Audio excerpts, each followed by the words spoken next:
중국 정부가 한국 관광의 길을 원천 차단했습니다. 15일부터는 이제 거의 안 들어올 거다 이랬더니 정말로 이번 주부터는 진짜로 중국 분들이 보이지 않으세요. 인천국제공항과 제주, 부산항에선 중국인 관광객, 유커들이 자취를 감췄습니다. 지금 문이 닫혀 있는 가게가 한두 군데가 아니에요. 이거는 진짜 IMF 때보다 더 심한 거예요. 예, 어제부터 중국 내에서 한국 여행 상품 판매가 금지됐습니다. 다시 말해서 이제 중국 여행사들은요, 한국으로 가는 여행 상품을 팔고 싶어도 못 파는 겁니다. 참으로 황당한 조치죠. 이렇게 중국은 노골적으로 드러내놓고 사드 보복을 하고 있습니다. 이렇게 되자 가장 많은 피해를 입게 된 곳 제주입니다. 이 상상을 초월하는 금전적인 피해가 예상되는데요. 제주특별자치도 원희룡 지사에게 직접 확인해 보겠습니다. 원희룡 지사님, 안녕하세요. 네, 안녕하세요. 어제가 여행 금지령 시행 첫날이었는데 네. 분위기가 어땠습니까? 예, 그동안 중국 관광객이 비행기하고 이제 크루즈로 하루에 5,000명 이상이 꾸준히 왔었거든요. 하루에 5,000명? 네네. 예. 왜냐하면 작년에 연간 300만 명이 왔으니까요. 그러네요. 예. 어제 이제 전면 사실상 금지 조치가 내렸기 때문에 이제 비행기도 중국 단체 관광객은 전혀 없는 채로 운항을 하고 있고요. 크루즈 같은 경우에는 아예 제주에 기항하는 것을 거부하고 있죠. 제주에 들르지도 않고 일본에서 중국으로 바로 직접 가버리고 있습니다. 세상에. 지역의 피해를 어느 정도로 예상하세요? 우선 제주 관광이 작년에 집계가요. 전체가 1,500만입니다. 그중에 내국인, 한국인이 1,200만이고요. 1,200만? 300만 좀 넘게 외국인인데 그중에 한 85%, 300만 명이 중국인입니다. 어마어마한 숫자네. 한 나라에서 오는 사람만 300만. 그렇습니다. 과거에 일본 관광객이 전성기일 때가 25만 명이었거든요. 그래요. 그래서 이 100만 명이 넘는 관광객이라는 거는 중국 없이는 달성 불가능한 숫자예요. 일본에서 최대로 많이 오는 정말 피크 타임에도 25만 명밖에 안 왔는데. 네, 그렇습니다. 한국 전체로 중국 관광객이 1년에 800만 명이 오는데요. 이런 숫자 자체는 중국 없이는 불가능한 숫자고요. 대신 문제는 뭐냐면 제주 같은 경우에 중국인 여행사에서 관광객 1인당 돈을 받고 제주도에다 풀어놓는, 그러니까 그 수입을 면세점이나 특산품점 이런 데 가서 리베이트 받고 운영하던 이 저가 단체 관광객들이 꽤 끼어 있기 때문에 사실은 이번 일이 아니더라도 이러한 중국 여행사가 뭐 속되게 말하면 갑질하는 그 저가 단체 관광객은 장기적으로는 퇴출시켜야 된다고 보고 있었기 때문에 그런 점에서 이것을 개선해 나가던 중인데 그 과정상에서 중국이 아예 전체를 금지를 시키니까 이 중국인을 상대로 영업을 하던 이 업체들이 직격탄을 받게 된 거죠. 어떻게 대응할 계획이세요? 우선 단기로는 당장 거의 그 개점 휴업 또는 폐업을 해야 되는 위기에 처한 업체들에 대해서는 어떤 그 융자금의 상환이라든지 긴급 운영난을 겪고 있는 운영자금이라든지 이런 부분들에 대해서 저희들이 금융적인 지원도 지금 검토를 하고 있고요. 그다음에 실직을 하게 됐을 경우에 당장 생계 이런 부분들이 문제가 될 수가 있으니까 단기적인 복지나 긴급 경영자금, 융자 지원 이런 부분들에 대한 것들을 저희들이 최대한 확보를 하려고 하고 있고요. 근데 장기적으로는 업종 전환이라든지 아니면은 시장 다변화. 왜냐하면 내국인 관광객들부터 더 정성스럽게 맞이하고 만족도를 높일 수 있는 그런 투자로 가야 되겠죠.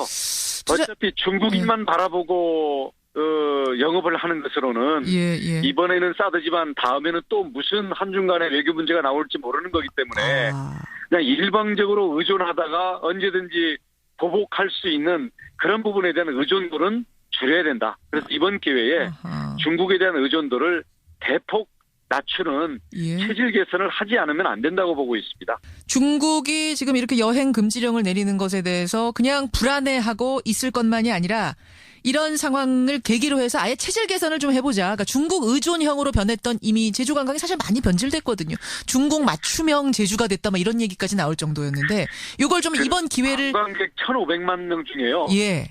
1,200만은 내국인이고요. 예. 그다음 외국인 한 350만 중에도 30만 가까이는 중국이 아닌 다른 나라들입니다. 그렇긴 하지만 가장 돈을 많이 푸는 관광객은 중국인 아니었습니까? 가장 큰 손. 그렇긴 한데요. 그러다 보니까 중국 위주로 좀 많이 변했다 제주가 이런 얘기들 들리긴 했었어요.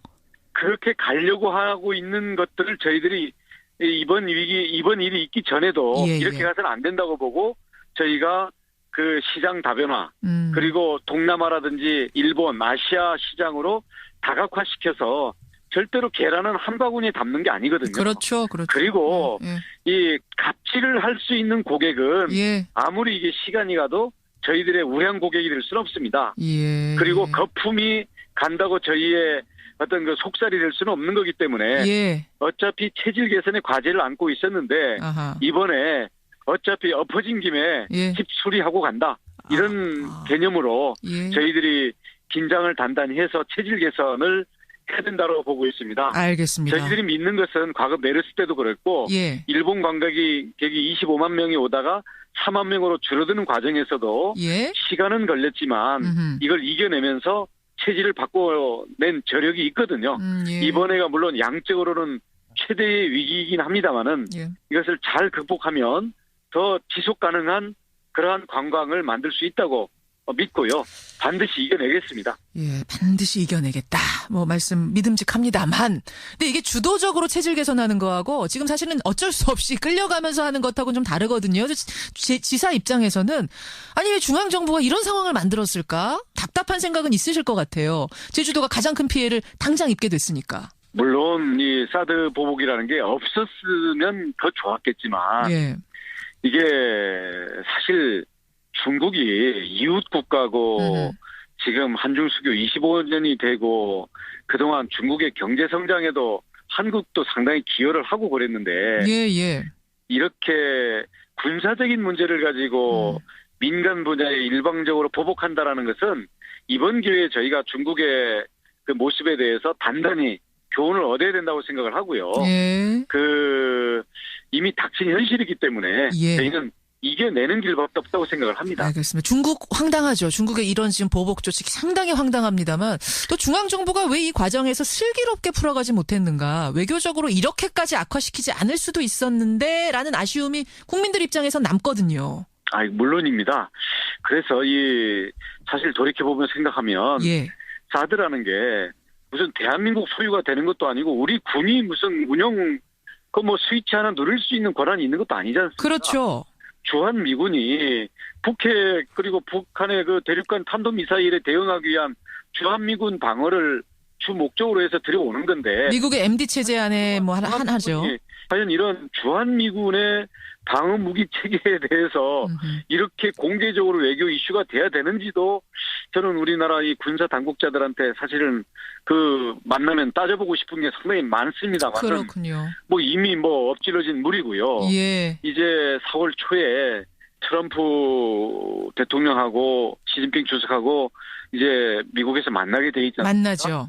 사드 문제도 일단은 회담 의제로 올라올 수밖에 없기 때문에 이걸 가지고 계속 미국한테는 눈치 보면서 한국만 때리는 이런 상황이 계속 갈 수도 없는 거기 때문에 일단 4월 초에 중미 정상회담에서 이 부분이 진짜 미국과 중국 당사자끼리 진짜 이 부분을 가지고 한판 언쟁을 벌이든지 아니면은 큰 틀에서 양해가 되든지 좀 계기가 마련이 돼야 된다고 생각을 하고요. 그렇죠. 한국만 일방적으로 두들겨 맞는 이런 상황은 하루빨리 풀려야 된다고 생각을 합니다. 말씀 듣고 보니까 진짜 미국하고 중국하고 고래 싸움하는데 제주둥이 터지고 있어요. 그렇습니다. 결과적으로 지금 제주도도 중국의 어떤 관광 보복들 때문에 중국 여행사들하고 중국인 가이드들부터 현재 지금 팔이 날리고 있는 상황이거든요. 그래서 중국이 보복을 하면 중국인이 다친다.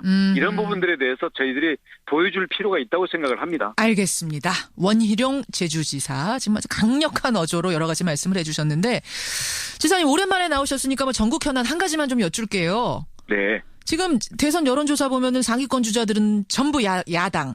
게다가 선전하던 황교안 총리마저 어제 불출마 선언. 이제는 여권에는 두 자릿수 보이는 후보가 한 명도 없습니다. 이거 보수의 괴멸. 사실상 이번 선거에서 보수 좀 어려워진 거 아닌가요? 5년 전에 압도적으로 당선시킨 대통령이 예.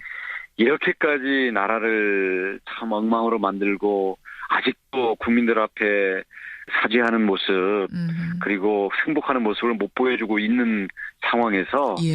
사실 보수가 참 명분이 없죠. 그래서 이 박근혜 대통령으로 인한 자업자득인 면이 좀 크고요. 예, 예. 두 번째로는 그나마 뭐 박근혜 대통령이 잘못한 거 잘못한 거고 예. 앞으로 나라가 어떻게 갈 거냐에 대해서는 대한민국이 진보도 있지만 보수의 날개가 건강하고 튼튼해야 되거든요. 아유, 물론이죠.